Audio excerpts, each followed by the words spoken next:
या डर एक ऐसा शब्द जो किसी अज्ञात और रहस्यमय विश्व से आकर हमें तकलीफ देता है।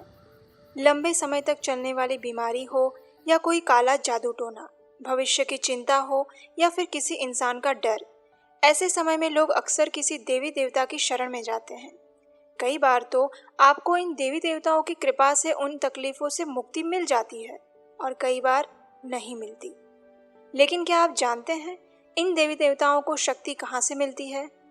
और ऐसा कौन है जिनसे शक्ति पाकर ये देवी देवता आपकी रक्षा करते हैं? तो चलिए आज हम आपको एक ऐसे रक्षक की कथा सुनाते हैं जो हमें शारीरिक, मानसिक और आध्यात्मिक हर प्रकार के भय से मुक्ति दिलाते हैं और जिनका सिर्फ नाम उच्चारण हमें हर परिस्थिति में निर्भयता प्रदान करता है। सतयुग के समय की बात है।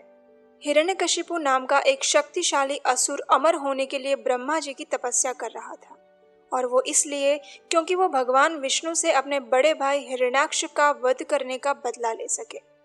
उसकी तपस्या इतनी उग्र थी कि उसकी ज्वाला ब्रह्मलोक तक पहुंच गई और अंत में इस तपस्या से प्रसन्न होकर ब्रह्मा जी को हिरण्यकशिपु के सामने प्रकट होना पड़ा। जब हिरण्यकशिपु ने ब्रह्मा जी से अमरत्व का वरदान मांगा तो ब्रह्मा जी ने उसे कहा कि इस विश्व में कोई भी जीव अमर नहीं हो सकता, यहाँ तक कि कुछ समय अवधि के बाद मेरी भी मृत्यु होती है, तो तुम कुछ और वरदान मांग लो। अब हिरण्यकशिपु अत्यंत बुद्धिमान था। उसने ईश्वर के साथ छल करने के विचार से ऐसा वरदान मांगा कि मेरी मृत्यु न किसी मनुष्य से हो और न किसी प्राणी से, न तो दिन में और न रात में, न तो पृथ्वी के ऊपर जल में या न ही आकाश में, न किसी शस्त्र से और न अस्त्र से। इस प्रकार हिरण्यकशिपु को लगा कि इन शर्तों के द्वारा वह ईश्वर से छल कर सकता है और मृत्यु को हरा सकता है। जब मनुष्य अपने अहंकार और शक्ति के मद में चूर हो जाता है तो वह ईश्वर की सर्वोपरिता को भूल जाता है और यही उसके विनाश का कारण बनता है। दूसरी तरफ जब हिरण्यकशिपु तपस्या कर रहा था तो देवताओं ने उसके राज्य पर आक्रमण कर दिया और इंद्र ने उसकी पत्नी कयादु को कैद कर लिया, क्योंकि उस समय कयादु के गर्भ में बालक था और इंद्र को लगा कि ये बालक भविष्य में उसके लिए खतरा बन सकता है।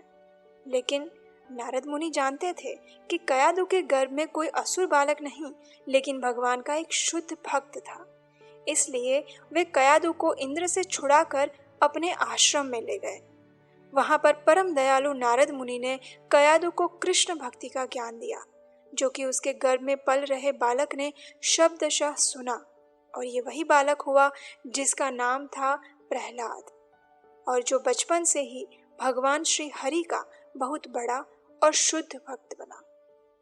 दूसरी ओर जब हिरण्यकशिपु ब्रह्मा जी से वरदान प्राप्त करके लौटा तो उसने चारों तरफ कहर मचा दिया। अपनी शक्ति के मद में चूर उस राक्षस ने ईश्वर की सत्ता को चुनौती देने के लिए सारे धार्मिक कार्य बंद करवा दिए, ब्राह्मणों और ऋषि मुनियों को कष्ट देना शुरू कर दिया और भगवान की पूजा आराधना बंद करवा के उसने अपनी पूजा करवाने के लिए लोगों को विवश कर दिया। हिरण्यकशिपु का पुत्र प्रहलाद अब बड़ा हो रहा था और एक दिन एक ऐसी घटना हुई जिसने हिरण्यकशिपु जैसे राक्षस के मृत्यु का द्वार खोल दिया। लेकिन ऐसा क्या हुआ? तो चलिए अब हम चलते हैं हिरण्यकशिपु के बड़े से राजमहल में, जहां नन्हा सा प्रहलाद अपने पिता हिरण्यकशिपु की गोद में बैठा है। उसके पिता ने उसके सिर पर प्रेम से हाथ फेरते हुए प्रहलाद से पूछा, हे मेरे प्रिय पुत्र, बताओ तुमने गुरुकुल में क्या शिक्षा ग्रहण की और कौन इन तीनों लोकों का स्वामी है? हिरण्यकशिपु के इस प्रश्न में उसका अहंकार छुपा हुआ था और वो चाहता था कि प्रहलाद उसे ही तीनों लोकों का स्वामी समझे और उसके जैसा ही अत्याचारी असुर बने। लेकिन प्रहलाद की चेतना में तो गर्भकाल से ही कृष्ण भक्ति के बीज अंकुरित हो चुके थे। इसलिए प्रहलाद ने बड़ी ही निर्मलता और निर्भयता से कहा, हे असुरराज, इन तीनों लोकों के स्वामी भगवान श्री विष्णु है और भक्ति के 9 अंगों के माध्यम से उनकी शरण में जाने वाला मनुष्य ही सबसे विद्वान है। जब हिरण्यकशिपु ने अपने ही पुत्र के मुंह से अपने ही शत्रु की कीर्ति गाथा सुनी तो वह बौखला गया। उसने क्रोध में आकर अपने ही पुत्र को मारने के लिए उसे पर्वत के शिखर से गिराया, आग में जलाया उबलते हुए तेल में डुबोया, लेकिन प्रहलाद की भगवान के ऊपर एकनिष्ठ भक्ति और विष्णु स्मरण ने उसे हर मुश्किल से बचा लिया। जब हिरण्यकशिपु किसी भी प्रकार से प्रहलाद को हानि नहीं पहुंचा सका, तो अंत में उसने गुस्से से प्रहलाद से पूछा, बताओ कहाँ से मिलती है तुम्हें ये शक्ति? कौन बचाता है तुम्हें और कहाँ है तुम्हारा भगवान? तो प्रहलाद ने कहा, मेरे परम भगवान श्री विष्णु तो इस जगत में सर्वत्र और कण कण में है। तो हिरण्यकशिपु ने गुस्से में आकर पास वाले एक खंभे के पास जाकर कहा, क्या इसमें भी है तुम्हारा भगवान? तो प्रहलाद ने कहा, हाँ, यहाँ भी है। और बस इतना ही सुनना था, और उस खंभे से एक विराट राक्षक बाहर आया, और वो थे भगवान श्री विष्णु का नरसिंह रूप, जो आधे नर और आधे सिंह के रूप में थे।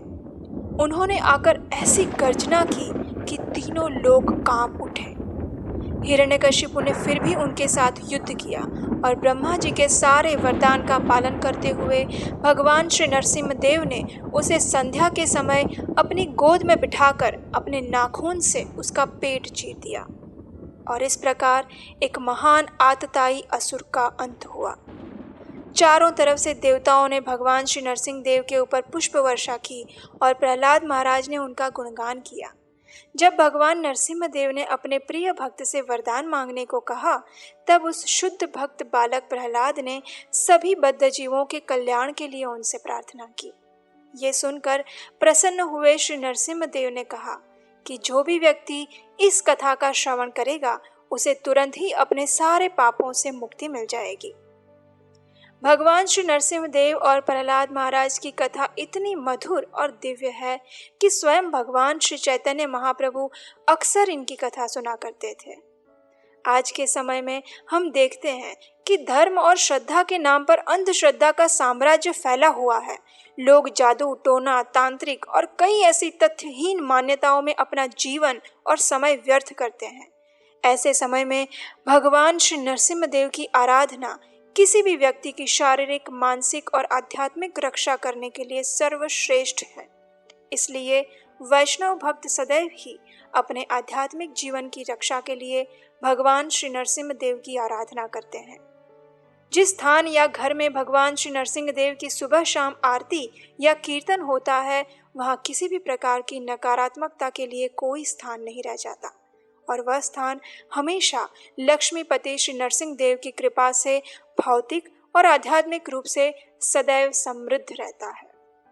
तो चलिए, आज भगवान श्री नरसिंह देव के प्राकट्य दिवस नरसिंह चतुर्दशी के उपलक्ष्य में आप सब ये प्रण लें कि अपने आध्यात्मिक और भौतिक जीवन की रक्षा के लिए अपने अपने घरों में नरसिंह आरती करना प्रारंभ करेंगे। और हम सब भगवान श्री नरसिंह देव से प्रार्थना करते हैं कि वे हमारे आध्यात्मिक और भौतिक जीवन की रक्षा करें, और भगवान श्री कृष्ण के चरण कमलों में हमारी निष्ठा और प्रेम का वर्धन करें। विघ्न विनाशक श्री लक्ष्मी नरसिंह देव की जय। हरे कृष्णा।